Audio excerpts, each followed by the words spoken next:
good. Great. All You right. okay now? Yeah, we're good to go. All right.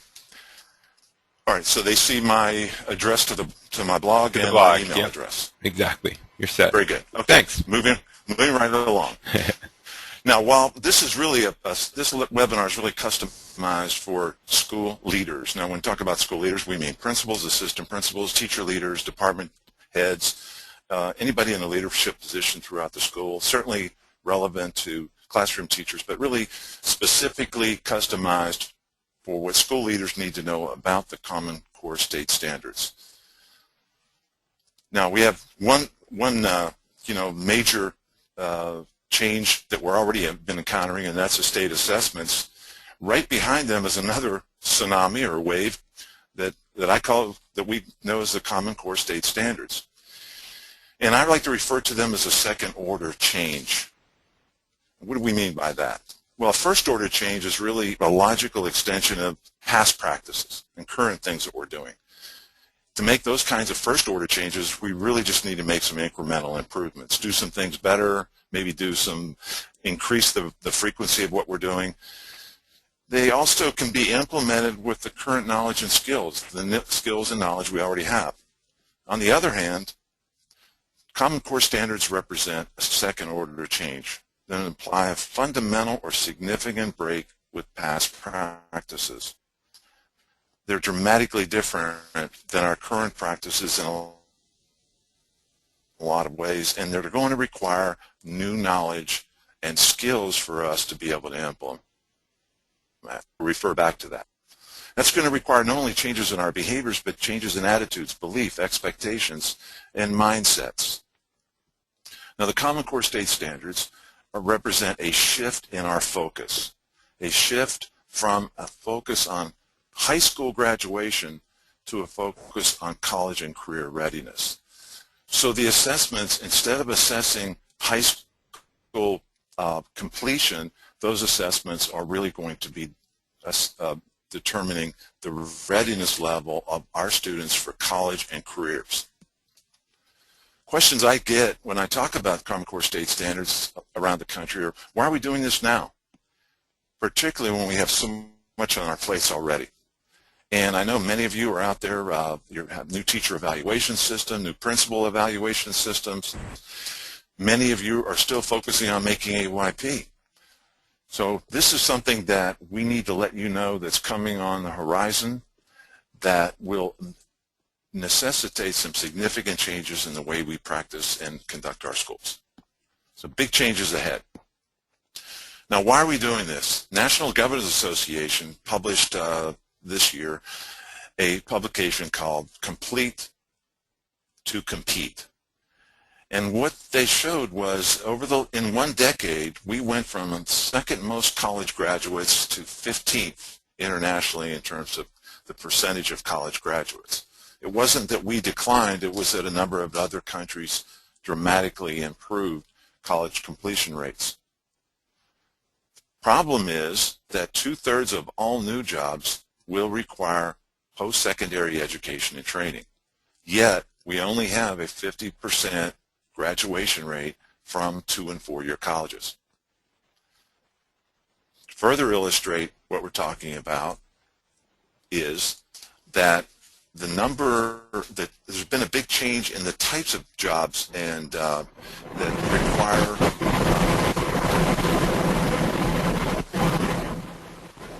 a change in the types of jobs from more of an emphasis on non-routine analytic and non-routine interactive type jobs that require people to think, write, and create.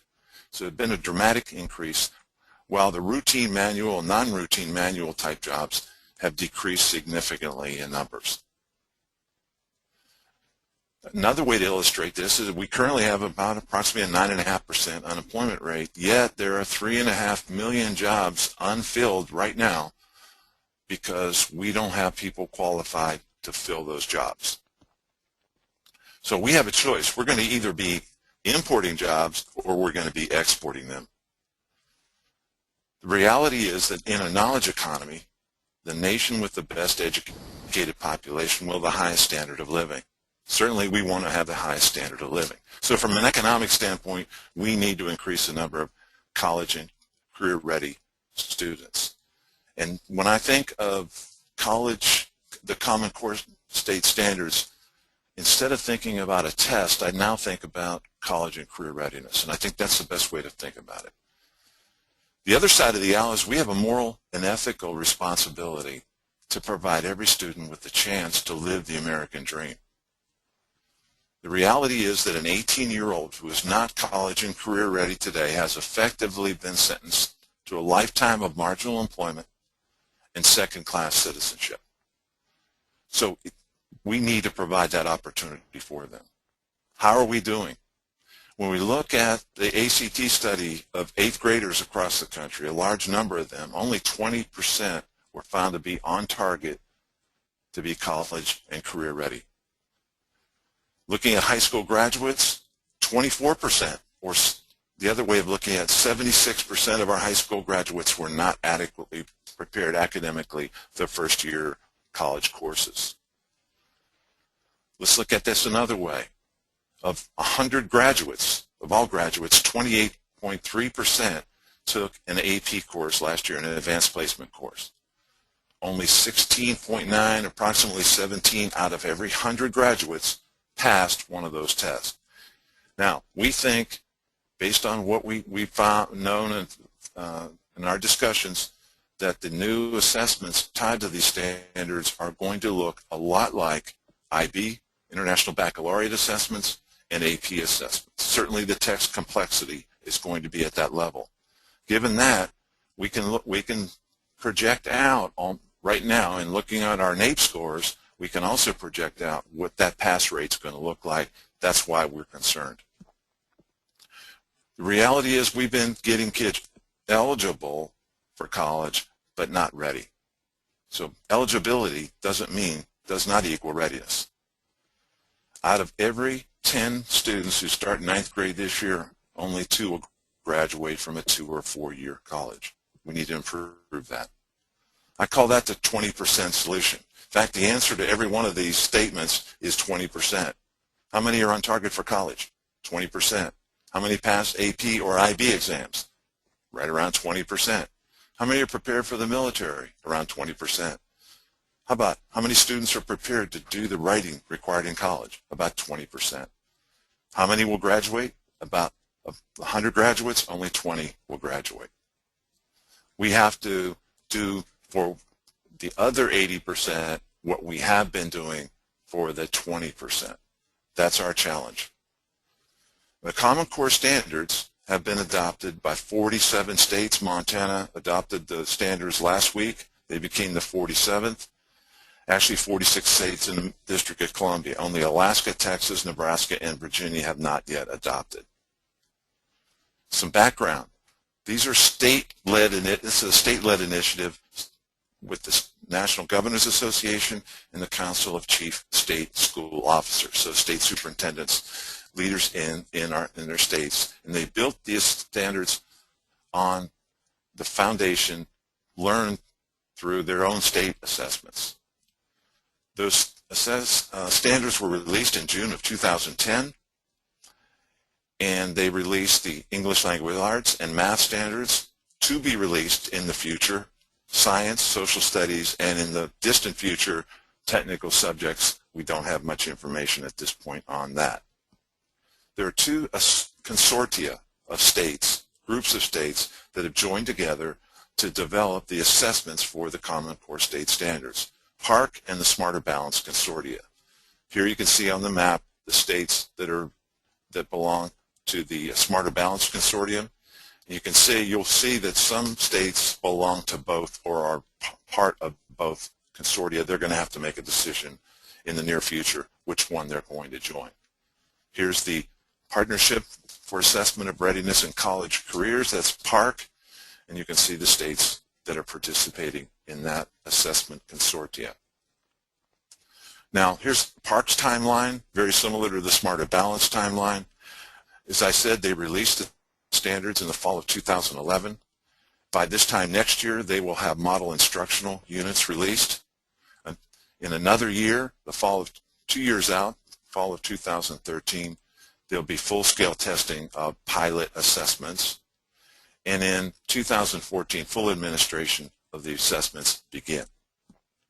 Now, these assessments are different in a couple of ways. First, they have formative or diagnostic assessments. The plan at this point is to have a mid-year formative assessment and end-of-year summative assessments that are, in many cases, performance-based assessments that involve extended tasks like research assignments that students have to engage in. So these are very different from the assessments that we are using currently. Right? So what about some more changes? Before we go there, the Center for Educational Progress just released a study in September looking at current implementation efforts across the country. And they found that when they surveyed districts and states, that 60% of the people surveyed believe that the Common Core state standards are more difficult. That means that 40% believe they weren't more difficult. I think you're going to see as we go through this presentation, I believe they're significantly more difficult. In fact, one reading teacher recently said they're a lot more difficult. A lot of these materials are a lot more difficult than what we currently are using. It's very overwhelming. It just kind of changes the way teachers will be teaching in our classes.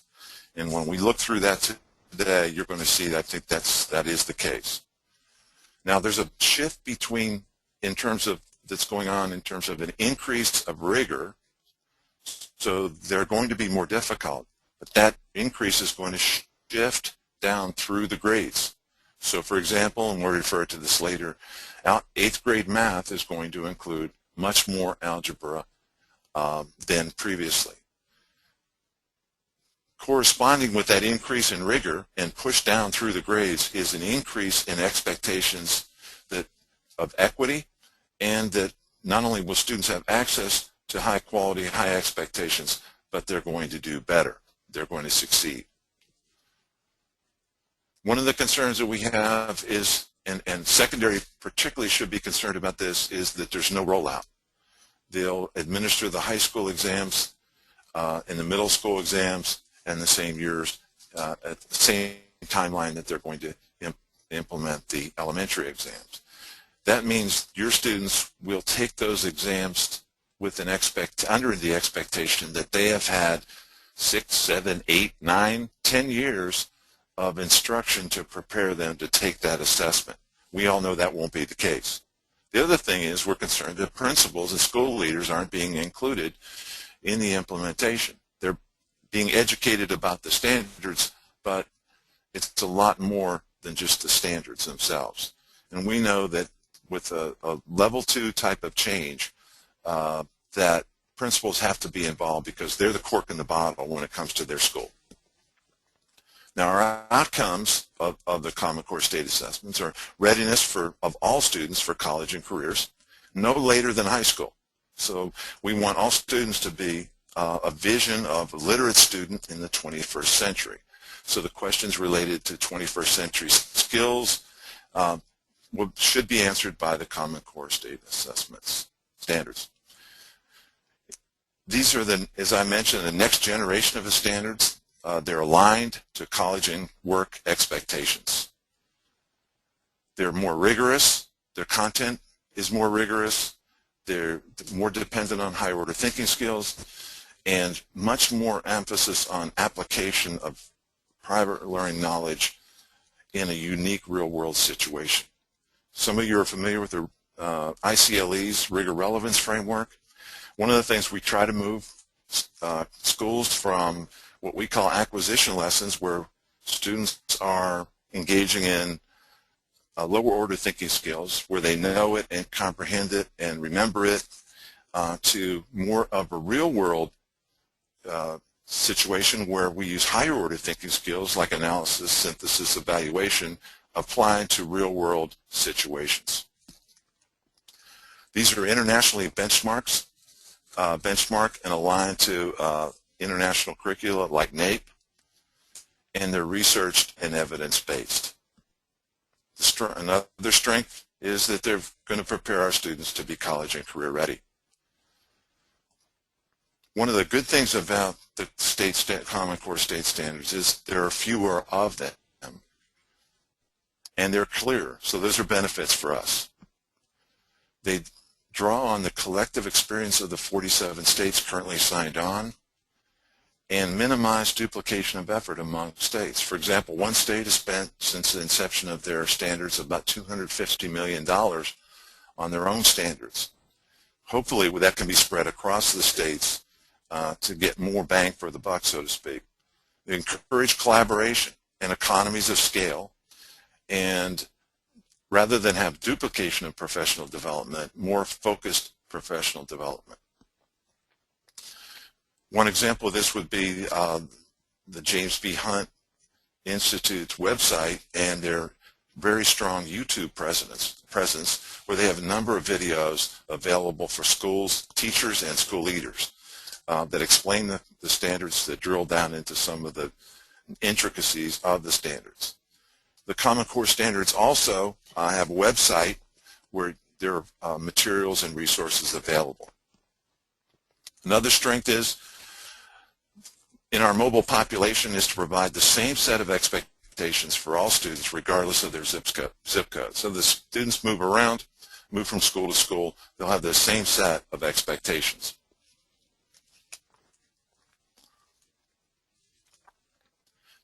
The Common Core assessments will have sets of tools that are common, that are available and should be advanced in terms of allowing students to engage in higher order thinking skills and to actually demonstrate their learning. So that should be a real plus. It'll also enable us to compare states and districts around the country. Right now, there's no comparability.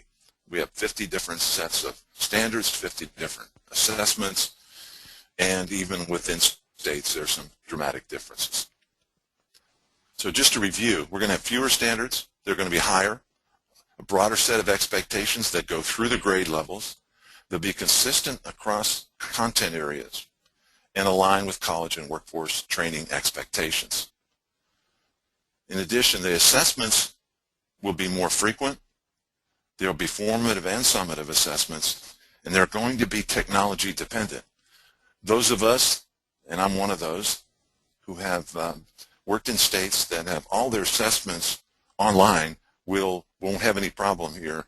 But the reality is school leaders need to take stock of their current inventory, the kinds of computers they have, and ask them, are we adequately equipped to be able to do this in 2014? If we wait till then, it's going to be too late.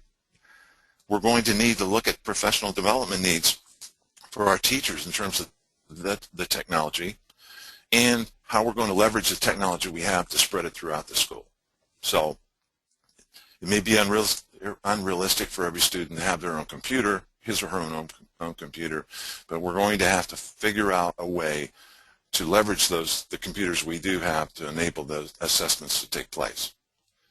That means logistics and logistical issues for principals and school leaders.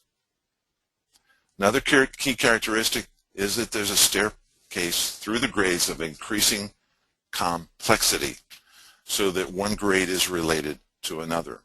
This will be particularly beneficial as we look at aligning the curriculum and conducting vertical articulation with our feeder schools. There's a progressive development of skills throughout the grades that are logical and connected. Now the target date, as I said, is 2014 for the assessments to begin. Let's look at some changes, and we talked about second order changes. Those changes again are changes that require new knowledge and skills, things that we can't do based on our current practices. That means a change in our school culture, a change in how we believe things about things, our knowledge, our attitudes, our expectations, and also changes in how we interact with each other. It's going to require a lot more collaboration, a lot more vertical articulation. Talking about strategies is important, but it's not going to change the culture of the school. So we need to focus on both, but we need to acknowledge that this is a second-order change. One of the things that we're talking about, and we're really happy at NASSP, or our Breaking Ranks framework, is ideally suited to affect long-term second-order change. It focuses on the what of school improvement. For example, our focus here is college and career readiness. We know that high-performing schools over the last decade or so have been using really focusing on three dimensions: collaborative leadership, curriculum instruction and assessment, and personalizing the learning environment. All those three aspects have to be present to have a high-performing school. We also focus on how. How do you lead change? That's one of the skills that leaders need to have, is affecting change throughout the school to make these standards work. And finally, the skills that those leaders need to be able to pull that off. Let's focus first on instruction. What are the changes that we're going to see from an instructional standpoint? First, the big changes is in what our students need to know and what they're able to do. There's going to be changes in rigor, in the type of skills that they're expected to be able to have. In teaching and learning in the classroom is going to change. Increased emphasis on application, and there's some school-wide things that we're going to have to do as school leaders to make our school, to ready our schools for these standards. First is really cross-content literacy. The English language arts standards currently contain cross-content literacy standards, not only in English, but in science, in social studies, and in math. So there's an expectation that there will be reading, writing, listening, and speaking in those classes every day. Students will be expected to read for comprehension, to write, speak, and listen. I recall one of my teacher leaders went to an international baccalaureate training and came back to me and said, "Mel, we're going to have to change the way we teach." And I think that's the case here today with our Common Core State Standards. We're going to have to change the way we teach. Because like AP and like IB, instead of knowing the answer, students are going to have to be able to find the answer, and they're going to have to be able to explain how they found the answer and produce evidence to support that answer. They're going to have to be able to conduct research. Student engagement in the classroom, instead of being an option, it's going to be a must. Some other big changes. We're going to emphasize depth over breadth. So instead of pushing through the textbook, we're going to have to cover subjects more in depth. It's going to have a literacy-rich instructional environment throughout our school. Students are going to need media skills, computer skills. We don't currently have the capacity to deliver these standards. The experts agree on that. So we have two things we can do. We can use the old strategy of improving or individual capacity, individual teacher performance, or we as school leaders can build the collective capacity of our entire staff. Actually, we need to do both. We need to improve the performance of the individual and build the collective capacity. So how do we do that? The reality is defined instructional practices build collective capacity. What do I mean by that? Many schools are really starting to focus on increasing instructional time by using bell-to-bell instruction, by differentiating instruction through the use of diagnostic literacy assessments, provide their teachers with the information they need to know about the literacy current levels of their students. Now, as we approach the Common Core State Standards, school leaders are going to want to know how their students are reading, how their current student reading level compares to what they're going to be expected to do. We're going to talk about that in a second. They have defined beginnings for classes throughout the school. Endings are defined and student-led throughout the school. Frequent checks for understanding, formative assessments in each class, every lesson, and student and learning-focused school, where teachers watch while students work. And the Common Core State Standards are going to demand that type of change. Really an increased emphasis on higher order thinking skills with inductive, deductive reasoning, analysis, evaluation, and even creation. We're all familiar with Bloom's taxonomy. There'll be an increased interdisciplinary instruction and much more, as I've mentioned, real-world application. Let's focus on math for a second. Our challenge in math is going to be, and continues to be, raising all of our students to higher levels. In other words, preparing all students to take higher levels of math. In those math courses, there's going to be an increased emphasis on applying what they've learned in their math classes to real-world situations using higher order thinking skills. Here's some examples from the Smarter Balance Consortia standards. Here, the one stipulates that they construct viable arguments and critique the reasoning of others. Now, this is a math practice. Construct viable arguments and critique the reasoning of others in math class. So they're going to have to write. Another, students can analyze complex real-world scenarios and can use mathematical models to interpret and solve problems. So the changes in math are going to be really in how we teach math. Instead of our students memorizing formulas or how to balance equations, they're going to have to be able to apply those. So we're going to have to change the way we teach.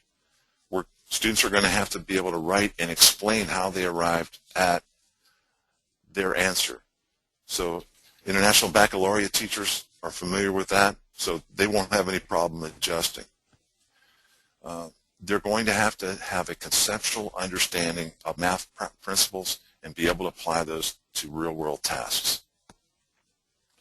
There's going to be a grade level shift of difficulty down through the grades, as we mentioned. One of the is evidenced by an increase in the amount of algebra used in grade 8. That doesn't mean 8th graders have to take algebra. That's not what it means. It means there will be more algebraic functions and expectations of knowledge in algebra in standard level 8th grade mathematics. That's going to necessitate an aligned curriculum. Finally, there's going to be increased use of statistics and probabilities throughout the curricula, K through 12.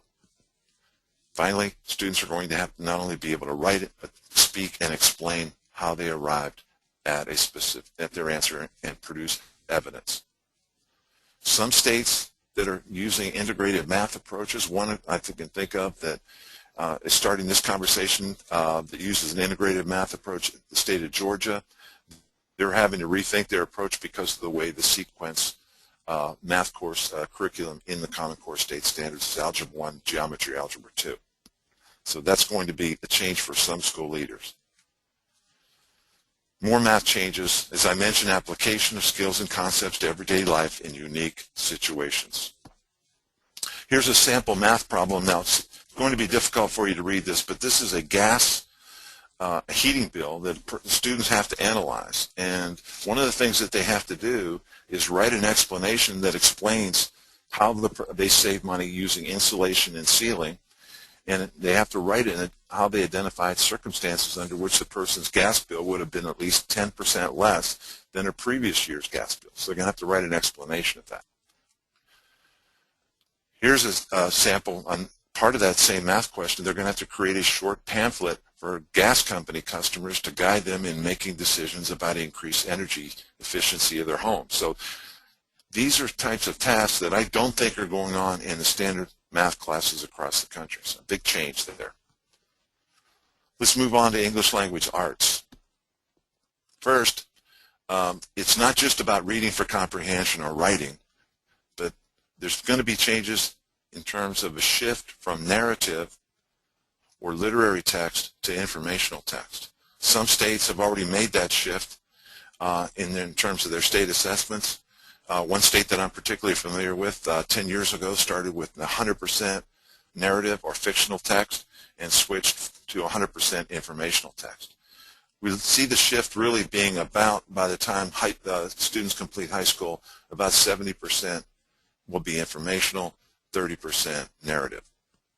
Students will be expected to be able to speak, and they will be assessed on their listening skills. The literacy challenge is going to be, for us, is to raise all students to higher levels, change not only how we teach, but what we teach, and raise the rigor, the level of rigor in our classes. Students are going to have to be able to read critically, engage with informational text versus narrative text. As I mentioned, there have to be more writing, more speaking, and more listening. Students are going to have to read independently, and teachers are going to have to teach students to use gradual release. Here's an example. Claim 1 for Smarter Balanced here is highlighted. Students can read closely and critically to comprehend a range of increasingly complex literary and informational texts.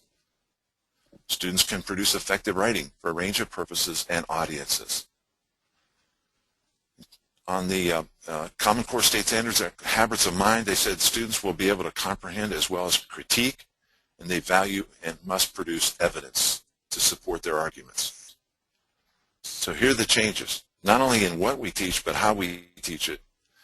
An increase in text complexity of at least 2 years. Now I'm going to highlight that further in just a second, but that's going to be a major obstacle for us, and I'll talk about it.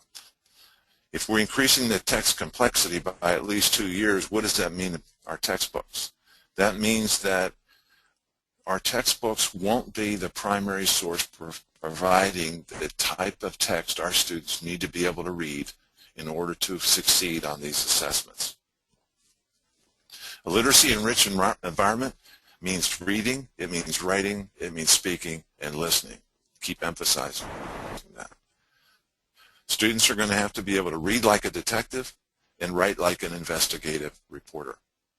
They're going to have to present arguments and support those arguments with evidence. Much different type of writing. They're going to have to answer questions based on text. Now, what do we mean by that? They're going to be required to do close reading and provide answers based on what they've read. Under the current standards, one of the questions might be asked, how do you feel about what you've read? Under the new standards, why do you believe that your answer is correct based on the evidence in the reading?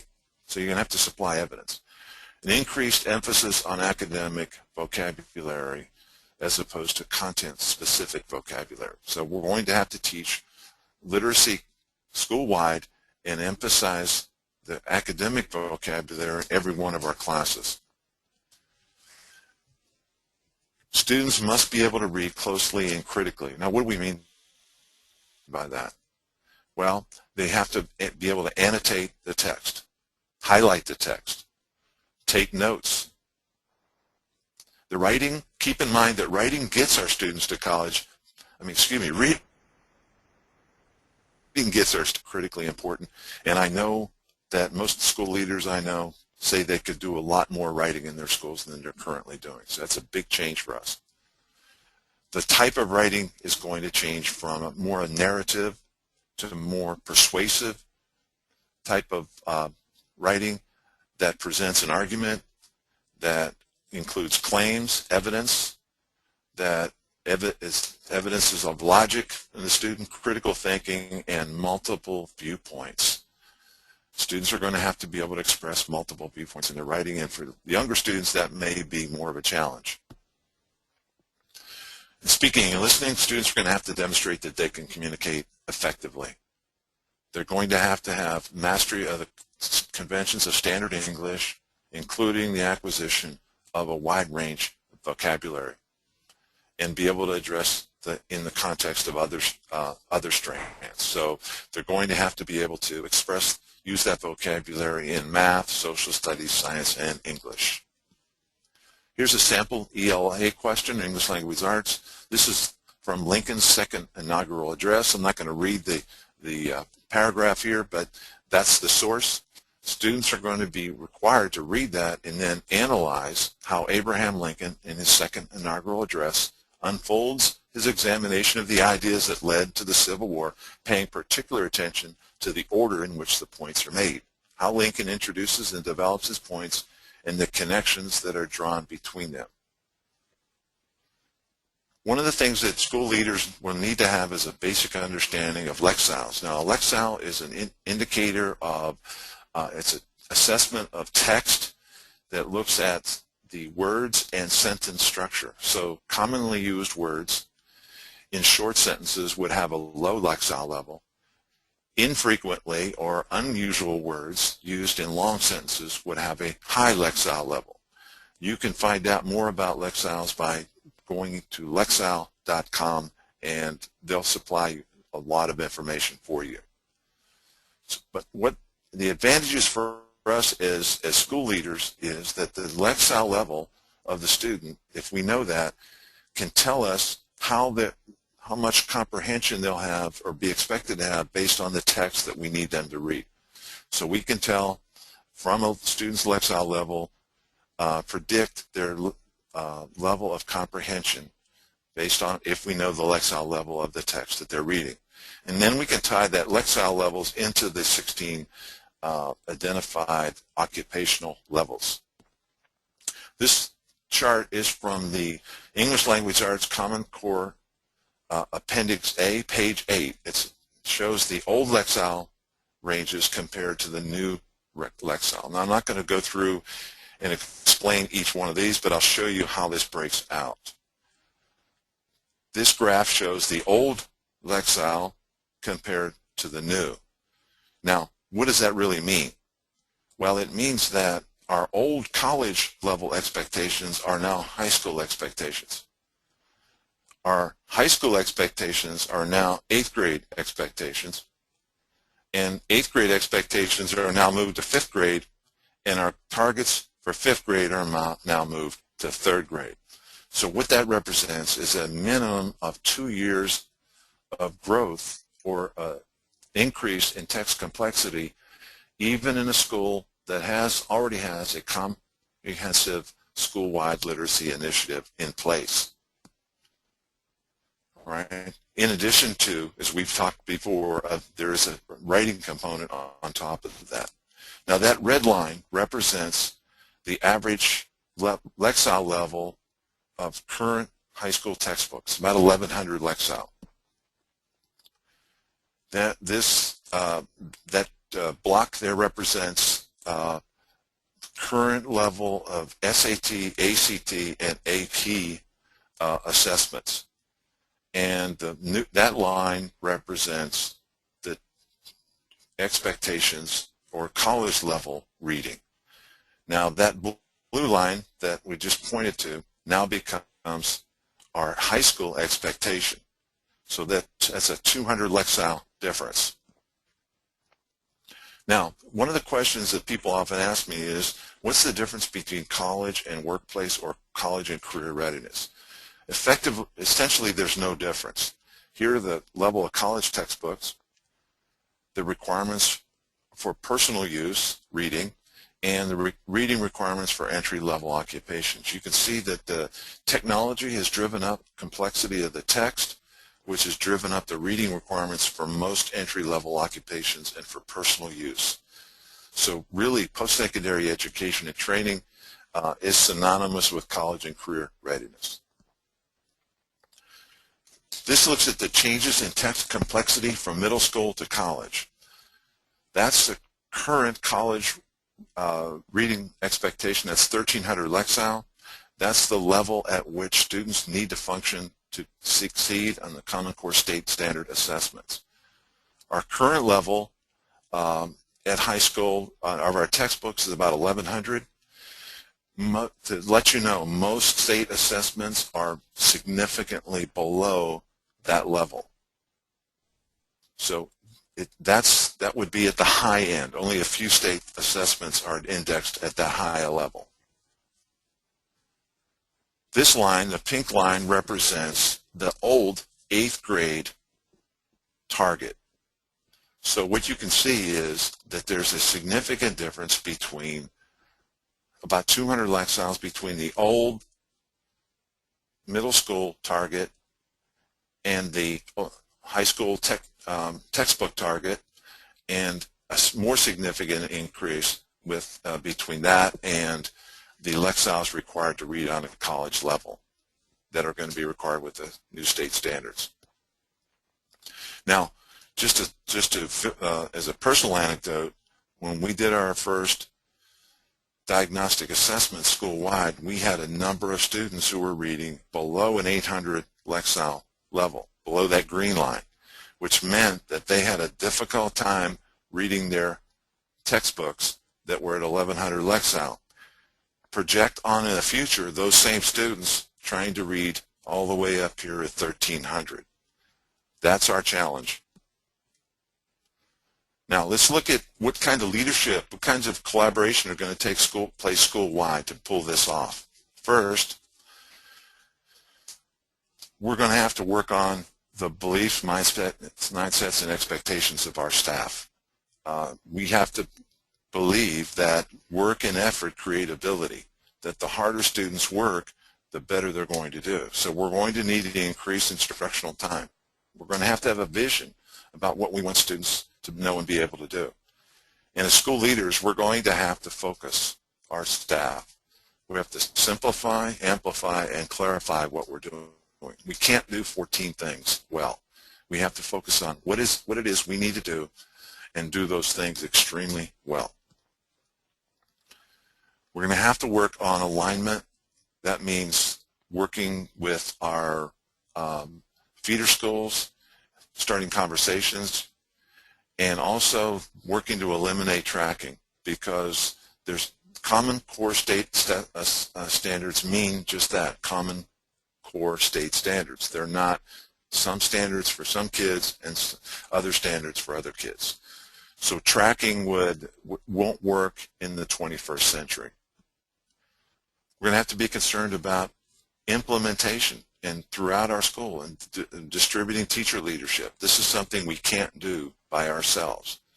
We're going to have to encourage teacher involvement and, as I said, use collaboration school-wide.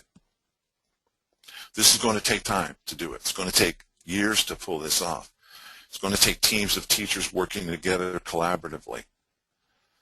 It's going to require us to work with our feeder schools, middle schools with elementary schools, high schools with middle schools and elementary schools. I know with our literacy initiative, we work K through 12. In our math initiative, later on, we work K through 12 to align that. There's going to have to be interdisciplinary coordination within the school. With those cross-content literacy standards, it makes sense that our math, social studies, science, and English teachers are talking, and that all our teachers are talking throughout the school, and that we have consistent literacy instruction in every classroom every day. We're going to have to build the capacity of our staff. We do not currently have the capacity to deliver these standards. Know that. Whatever we hold our students accountable for, we're going to have to teach them. On the same note, whatever we hold teachers accountable for, it's our responsibility as school leaders to teach them. Our professional development is going to have to be continuous, connected, ongoing. It's going to have to focus not only on individual, but also on building the collective capacity of our staff through defined school-wide practices. We're going to have to look at instructional time. Increasing time for some students. Some students just need more time to learn. Many schools already have tiered interventions and variations like double dose or double block algebra. It would be an example.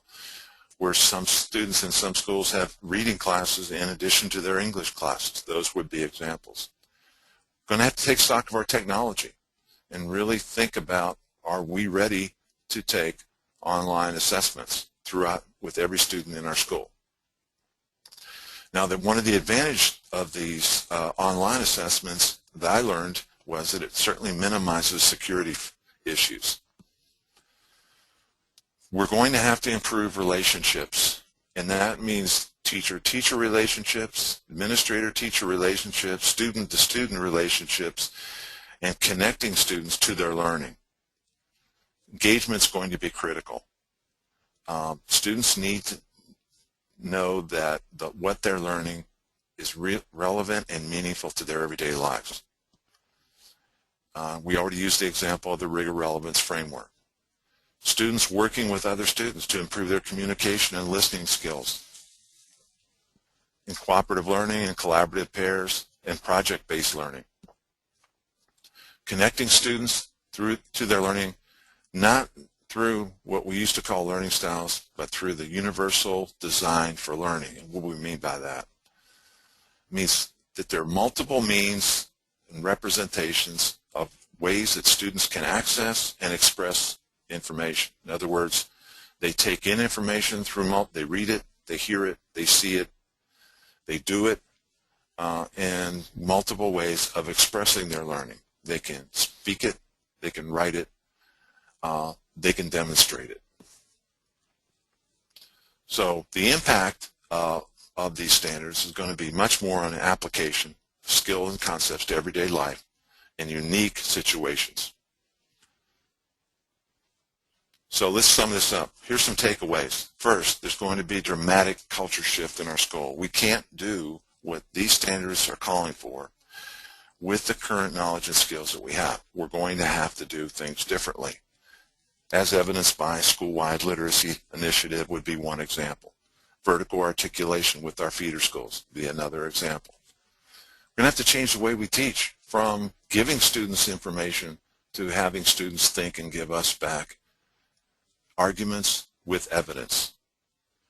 It's going to be grade level shifts, a significant shift of rigor down through the grades, as evidenced by the increases in text complexity of at least 2 years per grade level. Increased emphasis on higher level and higher order thinking skills, application, synthesis, analysis, creation, and an emphasis on cross-content literacy writing. So we're going to have a literacy-enriched environment with writing in every class every day. Here's some things that you can do as a school leader right away that in many cases don't cost money. First of all, start the conversation about the state standards. Some states are much more active than others, some districts more active, some schools more active than others. Second, begin to gather teachers together to start a school-wide literacy initiative. Next, the best way to improve writing, as Steve Graham says from Vanderbilt, researcher in writing, is to begin writing in every class, every day. Make the most use of the instructional time you have, using bell-to-bell instruction. Think about working with your feeder schools and start the conversation about how you can work together. Look for ways to increase instructional time, knowing that some students just need more time to learn. There's no evidence to suggest that students who learn things faster learn any better. Key is that they master what they've learned. Look at multi-tiered interventions. Question most PLCs ask is, what do we do when students don't learn? The other question is, what do you do when students aren't learning, when they're not mastering? Encourage and start to grow teacher leadership across the school. Look, when you observe classes, look for student engagement. Know that in classes where teachers call on students who raise their hand, that about 20% of the students will be actively engaged, and based on our observation, about 80% will be passively participating. That's not good enough. One of the easy things you can do right away to improve writing and literacy skills is to have all your students, K through 12, speak in complete sentences every day. When they respond in a class, have them speak in complete sentences. I've seen it done, and I've seen it done K through 12. In closing, as a special offer, today we're offering, if you use that code that's on the screen, I'm going to leave it on the screen, then you can get a 20% discount on any one of these NASSP publications. And now I'm going to stop there and let you ask any questions. Great, thanks, Mel. We have a couple questions real quickly. I don't want to run too long, so just what I'll do is I'll throw them out there. I'll speak them, and then I'll send them to you over chat, Mel, so you can have them in writing as well. Okay. Just get to them real quick.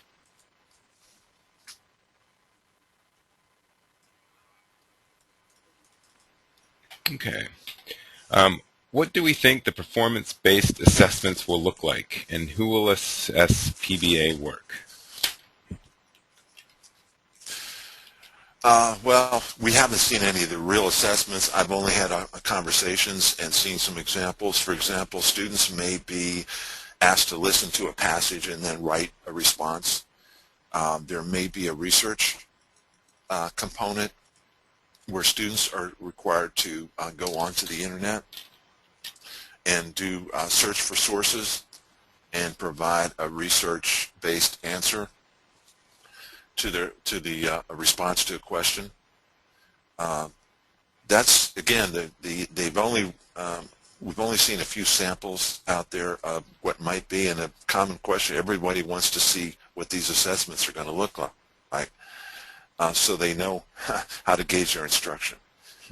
So we don't know all the answers. There is the answer. Okay. We have a question. I think actually the asker has left, but I still think it's a pretty good question. She asked, I'm concerned about Common Core implementation with English language learners. It does not appear that this population was taken into account with the development of the standards. Are you aware of any work being done on behalf of ELLs? There is work being done. There's conversations that are going on, both with both English language learners and with special needs students. I know that there's a task force for special needs students that are talking about accommodations on assessments, and I can't say it specifically, but I know the conversations are going on, and that has been expressed. Okay. What will happen to existing state assessments like MME in Michigan and PSAE in Illinois? How much overlap is there between the college readiness standards and the CCSS? Well, if you look at the current assessments or high school tests to validate the students that had a high school education, so they're really not meant to be indicators of college and career readiness. Most of the states, in fact, all but about 2 or 3, their state assessments are indexed at the 8th or 9th grade level, their high school assessments. So these are going to be much more rigorous and a much different type of assessment. The states entered into these consortia because I think they thought, one is they can have a higher quality assessment by pooling their resources, and they can actually save money doing so. I haven't heard say we're going to abandon our state assessments. My guess is that they're going to make the decision to do that. Okay. We've had a couple more questions come in as we've been sort of doing this Q&A session. I'm not 100% sure we'll get to them all, but I'll certainly try. Very quickly, we had a question about bell-to-bell instruction. Could you elaborate on what you mean when you say bell-to-bell instruction? Well, the students have an expectation when they walk in the room, they begin working immediately. That we find, as we observe classes, that teachers could make better use of instructional time. There's the transitions of students from class to class often takes 5 to 10 minutes at the beginning of class, and then it's not uncommon to walk down a high school hallway and see students standing at the door waiting for the bell to ring.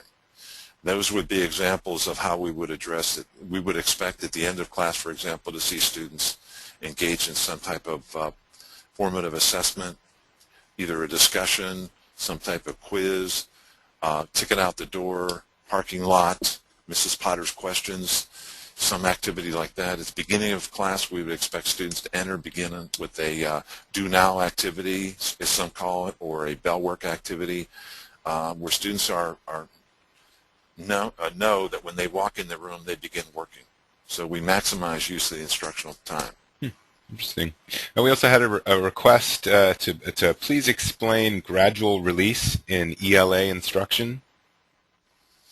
What we're talking about is students become, are directed and by the teacher, and then gradually the teacher lets go of the instruction where students can function independently. So there's a systematic release. They just don't so read this, and they do read alouds, think alouds, a variety of different activities, and work with the students so that they become independent readers. Okay. What is the vision? What is the 4-year vision for the PARCC plan? And there was also a question. Sorry, it's a kind of a two-parter. There was also a question regarding the PARCC plan. What high school math sequence will work best for that plan?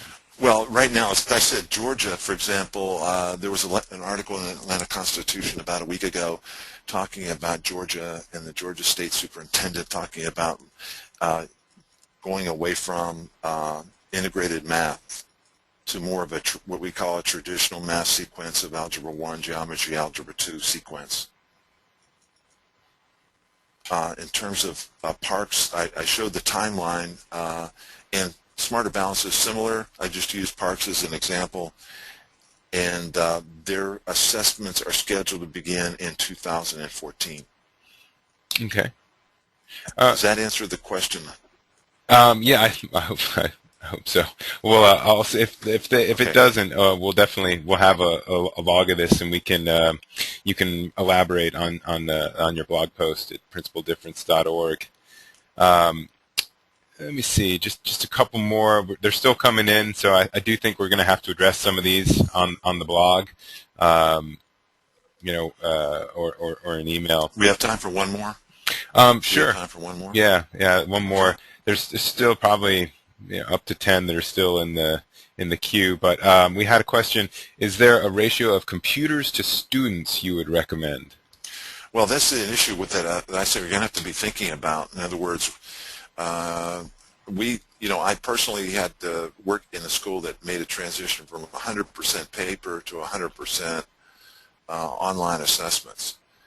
And my guess is, in talking about and looking at these assessments, that the time required to take them is going to be increased.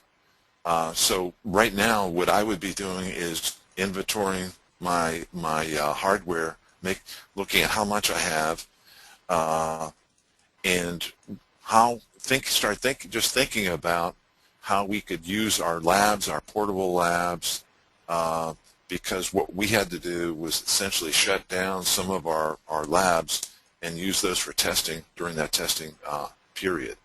We had to logistically work out a way to circulate students and rotate them through those labs so that everybody had access to that computer. So it's just something to think about. Actually, one last. Oh, this will be the last one. I promise everybody. Okay. One last one. I think this is a good question, and a lot of people would like to hear. Are states being counseled to replace their state standards with Common Core, or will they layer Common Core and existing standards? Are chief state school officers having this conversation that you've heard? Okay. Well, these 47 states signed on to that. These are their standards.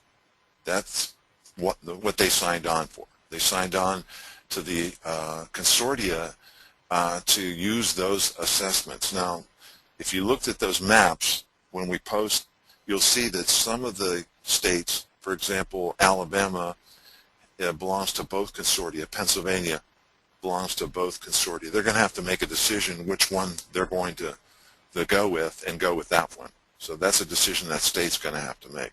But when they signed on, those are their standards, and what the states are doing and have been doing is aligning their past standards with these future standards. Now, even if the standards align, the rigor, the text complexity, and the type of thinking that are required in those assessments, they might deal with the same concept, but what the students are going to be required to do is going to be dramatically different. Mm-hmm. Well, we've got a couple more questions in here, and we're kind of running out of time. We're already sort of over the hour limit. We kind of try to hold these two, but just to remind everybody, we are going to be recording this webinar right now. We'll be posting that on the website in just a couple minutes. Also, we're going to be posting the presentation slides from from today's webinar. You can access all those at nassp.org/webinars in the archive. And also, Mel, I'll send you the questions that we didn't have a chance to get to, and if you want to put up a quick post on your blog at some point at principledifference.org, we can kind of continue the discussion there. This is a pretty big change that's coming, and I think there'll be a lot more discussion about it. Yeah, if people want to send the questions, what I plan to do is, wait a day or so, and then you'd use one of the blog posts to answer, a series of questions. Sounds good. Okay. Yeah, great. Well, thanks everybody for attending, and thank you, Mel, for the presentation. Okay. Thank you. Thanks. Bye-bye, everybody.